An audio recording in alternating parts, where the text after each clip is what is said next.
Hello everyone. आज हम properties of determinants पढ़ेंगे जो हमें एक्सरसाइज 4.2 में काफ़ी काम आएंगी और इसके बाद भी कई जगह पर काम आएंगी। पहली डेफिनेशन हमारे पास है सिंगुलर मैट्रिक्स।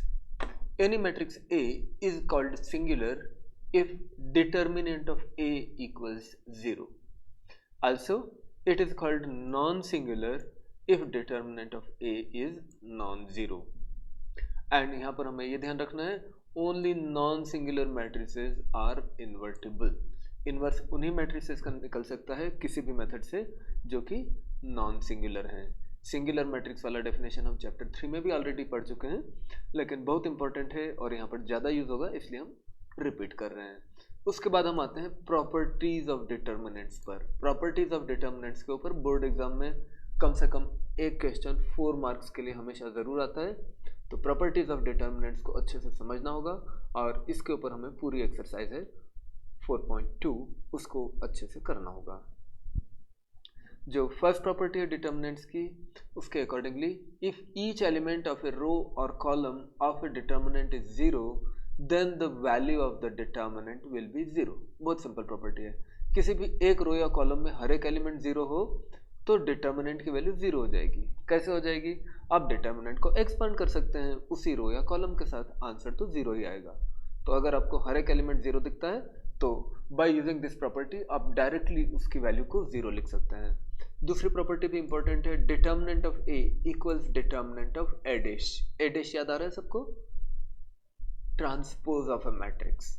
तो अगर किसी मैट्रिक्स का डिटर्मिनेंट आपके पास लेफ्ट साइड में है, राइट साइड में आप उसका ट्रांसपोज ले सकते हैं। देखिए ट्रांसपोज हुआ ना, फर्स्ट रो को मैंने फर्स्ट कॉलम बना लिया, सेकंड रो को यहाँ पर मैंने सेकंड कॉलम बना के रखा है और थर्ड रो को मैंने थर्ड कॉलम बना करके रखा है। तो किसी भी मैट्रिक्स का जो डिटर्मिनेंट होता है वो उसके ट्रांसपोज का डिटर्मिनेंट होता है। दूसरे वर्ड्स में कहें तो किसी भी डिटर्मिनेंट में हम सारी रोज को कॉलम्स में चेंज कर सकते हैं और उस डिटर्मिनेंट के वैल्यू पर कोई फर्क नहीं पड़ेगा। अगली प्रॉपर्टी है if any two rows of column of a determinant are interchanged. कोई भी 2 रोज को आप इंटरचेंज कर लें या 2 कॉलम्स को इंटरचेंज कर लें, उससे value of the determinant changes by minus sign only. किसी भी रो या कॉलम को इंटरचेंज करें तो डिटर्मिनेंट की वैल्यू में कोई बहुत ज़्यादा फर्क नहीं पड़ता, सिर्फ एक निगेटिव साइन का फर्क पड़ता है। देखिए यहाँ पर मेरे पास ABCDEFGHI करके एक डिटर्मिनेंट है, इसके अंदर मैंने R2 एंड R3 को इंटरचेंज कर दिया। रो 2 को 3 की जगह लिख दिया, 3 को 2 की जगह लिख दिया। इसको उठा करके यहाँ पर लिख दिया गया है और इसी तरह से DEF को उठा करके यहाँ पर लिख दिया गया है। अगर कोई भी 2 रोज को हम आपस में इंटरचेंज कर लेते या कोई भी 2 कॉलम्स को आपस में इंटरचेंज कर लेते हैं तो डिटर्मिनेंट की वैल्यू सिर्फ एक नेगेटिव साइन से चेंज होगी।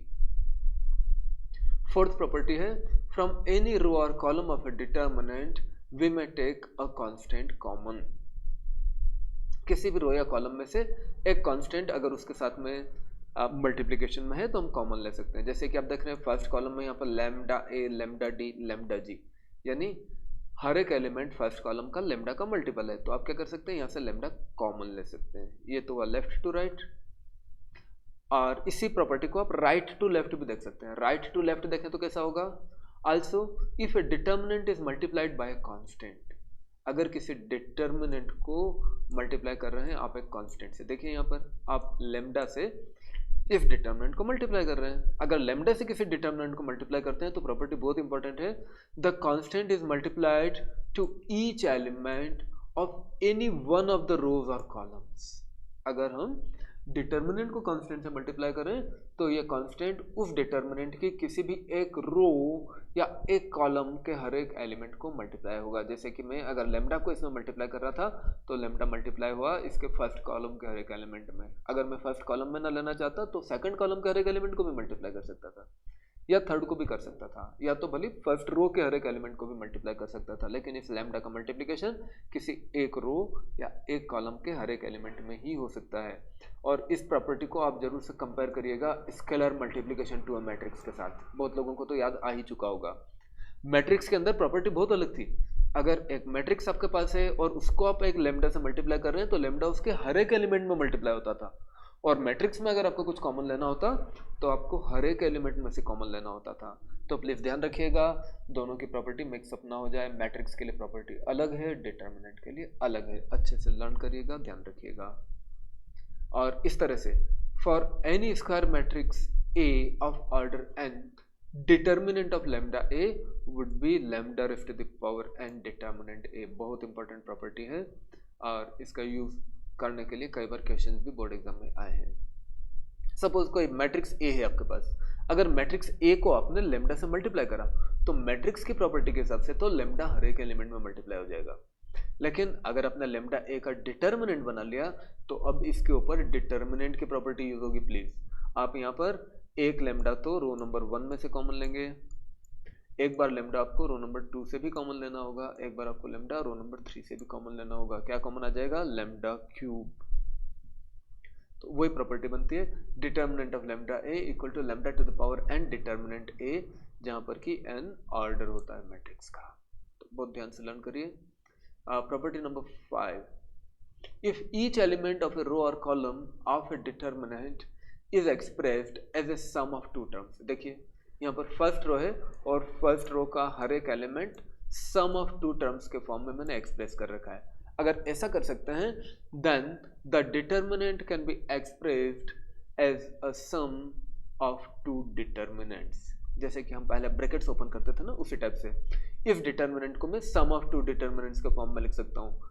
फर्स्ट डिटर्मिनेंट में सारे फर्स्ट एलिमेंट्स आ जाएंगे A B C, second determinant में सारे सेकेंड एलिमेंट्स आ जाएंगे अल्फा बीटा गामा, बाकी के एलिमेंट्स सेम रहेंगे। तो जब भी कभी आपको सम ऑफ टू एलिमेंट्स मिलते हैं आप उसको सम ऑफ टू डिटर्मिनेंट्स इस टाइप से लिख सकते हैं। फिर प्रॉपर्टी नंबर 6 है, बहुत इंपॉर्टेंट है। इस तरह के ऑपरेशन जो हमने एलिमेंट्री ऑपरेशंस करके मैट्रिसेस में लगाए थे, उस तरह के ऑपरेशंस ये पर्टिकुलर पैटर्न वाले डिटर्मिनेंट में भी हो सकता है। The operations R I replaced by R I plus lambda R J, किसी भी रो नंबर आई को वही वाली row plus lambda times some other row. Lambda कोई भी रियल नंबर है, positive, negative, fraction, non fraction, ऐसे ऑपरेशन लिख सकते हैं। R I replaced by R I plus lambda R J plus mu R K भी हो सकता है डिटर्मिनेंट में, यानी किसी रो को उस खुद के बाद में दूसरी किसी रो के एक मल्टीपल और किसी दूसरी रो के किसी और दूसरे मल्टीपल के साथ भी रिप्लेस कर सकते हैं। और इसी पैटर्न के ऑपरेशन कॉलम पर भी हो सकते हैं, ऐसा या इस टाइप से। ये वाले ऑपरेशन हमेशा अप्लाई कर सकते हैं ऑन ए डिटर्मिनेंट, किसी भी डिटर्मिनेंट पर हमेशा अप्लाई कर सकते हैं without affecting the value of the determinant. और इनमें से किसी भी ऑपरेशन से डिटर्मिनेंट की वैल्यू कभी भी अफेक्ट नहीं होती है। यानी कि अगर एक सिंपल डिटर्मिनेंट मेरे पास इस टाइप का था, यहाँ पर मैं ऑपरेशन लगा सकता हूँ कि column number 1 is replaced by column number 1 plus k times column number 2। तो कॉलम नंबर 1 के हर एक एलिमेंट में कॉलम नंबर 1 का एलिमेंट तो है ही, साथ में k टाइम्स कॉलम नंबर 2 का एलिमेंट ऐड हो चुका है। इस तरह से कोई भी रो या कॉलम ऑपरेशन को हम लगा सकते हैं, उसको लगाने से डिटर्मिनेंट के वैल्यू पर कभी कुछ फर्क नहीं पड़ता है। इनका इंपॉर्टेंस क्या है वो जब हम एक्सरसाइज क्वेश्चंस देखेंगे तब आपको समझ आ जाएगा। अभी जस्ट प्रॉपर्टीज को आपको राइट करना है फॉर्मूला कॉपी में और आज ही लर्न करने का कोशिश करना है।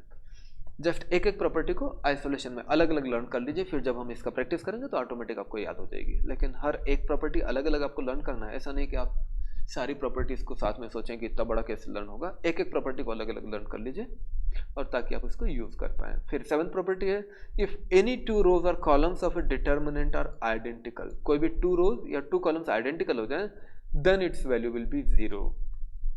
8th प्रॉपर्टी है, if A and B are square matrices of the same order then determinant of AB equal to determinant of A into determinant of B। और क्योंकि ऐसा हो जाता है इसलिए determinant of AB और determinant of BA तो इक्वल होंगे। आपको पता है मैट्रिक्स मल्टीप्लिकेशन में AB not equal to BA but determinant AB will be equal to determinant BA, क्योंकि इसी प्रॉपर्टी को यूज करें तो डिटर्मिनेंट BA का value determinant B into determinant A आएगा। अब ये डिटर्मिनेंट A डिटर्मिनेंट B तो दो अलग अलग रियल नंबर्स हैं। रियल नंबर्स को हम किसी भी ऑर्डर में मल्टीप्लाई कर सकते हैं, कुछ फर्क नहीं पड़ता। तो इस प्रॉपर्टी को अप्लाई करके हम ये वाला रिजल्ट ड्रॉ कर सकते हैं।